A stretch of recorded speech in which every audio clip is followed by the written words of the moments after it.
Hello दोस्तों, नमस्कार। आपका स्वागत है हमारे चैनल पर। जैसा कि आपको पता है, हम लोग साइंस का छोटी छोटी ट्रिक लाते हैं। अनूप सर के साथ हम लोग छोटी छोटी ट्रिक लाते हैं जो कि बहुत ही ज़्यादा कारगर होती है।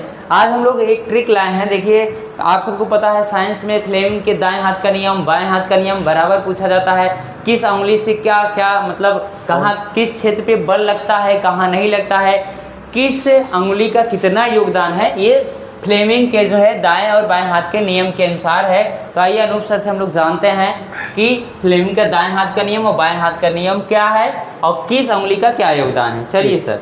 ठीक है सर, जैसा सबको पता ही होगा कि दो नियम होते हैं, एक दाएं हाथ का नियम, फ्लेमिंग का दाएं हाथ का नियम और फ्लेमिंग के बाएं हाथ का नियम। लेकिन पूछा यह जाता है कि सर ये अंगुष्ठ किसको दर्शाता है, या फिर तर्जनी उंगली किसको दर्शाती है, या मध्यमा उंगली किसको दर्शाती है। ठीक है सर, हम लोगों को यही समझना है। अच्छा सर, हम आपसे कुछ पूछेंगे, आप बताइएगा। सर, जैसे मान लीजिए आप अपने खेत, मान लीजिए आपका खेत है कहीं, अगर आप किसी को बताएंगे तो आप क्या बताएंगे कि सर आपका खेत कहाँ है? तो आप अच्छा, हम खेत को बताएंगे किसी व्यक्ति को, हम ये बताएंगे कि ये वाला मेरा खेत है। कौन सी सर उंगली उठाए? ऐसे ये वाली उंगली हम उठाए, यही उंगली उठाए। हाँ, यही उंगली उठाए। मतलब किसी को पूछना बोल सर आपका खेत किधर, ऐसा वो वाला खेत है, ये वाला, यही उंगली उठाए, इशारा करके इसे खेत ना सर, खेत मतलब क्षेत्र हुआ। हाँ, क्षेत्र है। नहीं, ये उंगली आप क्षेत्र को यही उंगली से हम बताते हैं जल्दी से। हाँ, ज्यादातर तो यही बताते हैं, इशारा भी इसी से करते हैं। यही है ना? हाँ, ये कौन सी उंगली है सर?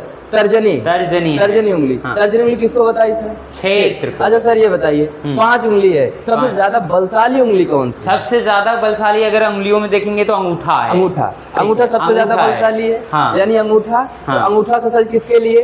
बल के लिए। क्या बात, मतलब जो अंगूठा है किसके लिए होगा सर जी? हो बल के लिए। फ्लेमिंग के दाएं हाथ का नियम हो या बाएं हाथ का नियम सर, उंगलियां वही दिखाते, चाहे वो दाएं हाथ का नियम हो या बाएं हाथ का। अंगूठा सर बल को ही दिखाएगा।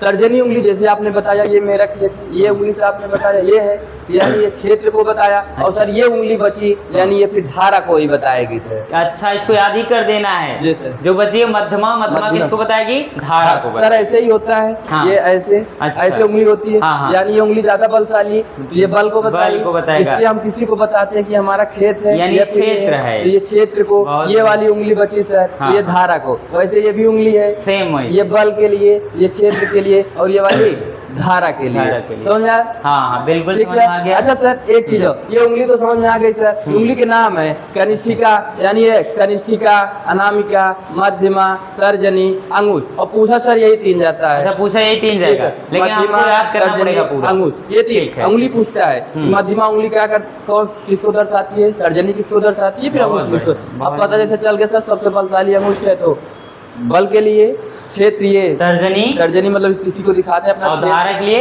ये मध्यमा। सर एक नियम और है कि आप जनरेटर के लिए कौन सा हाथ काम करता है, मोटर के लिए? अच्छा, जो इंजन जनरेटर है, तो आप सर जनरेटर किस हाथ से स्टार्ट करते हैं? अब भाई दाहिने हाथ बल लगेगा ज्यादातर, तो दाएं हाथ से है, यानी दाएं हाथ से जनरेटर स्टार्ट करते हैं सर। तो दायां हाथ से जनरेटर के लिए, और फिर बायां हाथ मोटर के लिए। मतलब दाएं हाथ से जनरेटर के लिए, क्योंकि जनरेटर हम दाहिने हाथ से स्टार्ट करेंगे। अच्छा, जनरेटर दाहिने हाथ से स्टार्ट करते हैं, इसलिए दायां हाथ जनरेटर के लिए और बायां हाथ से मोटर के लिए। बहुत बहुत धन्यवाद अनूप सर, आप जो है बच्चों को साइंस की ट्रिक बता रहे हैं, एक छोटे छोटे टॉपिक लाते हैं। ठीक है, बहुत बहुत धन्यवाद। ठीक है।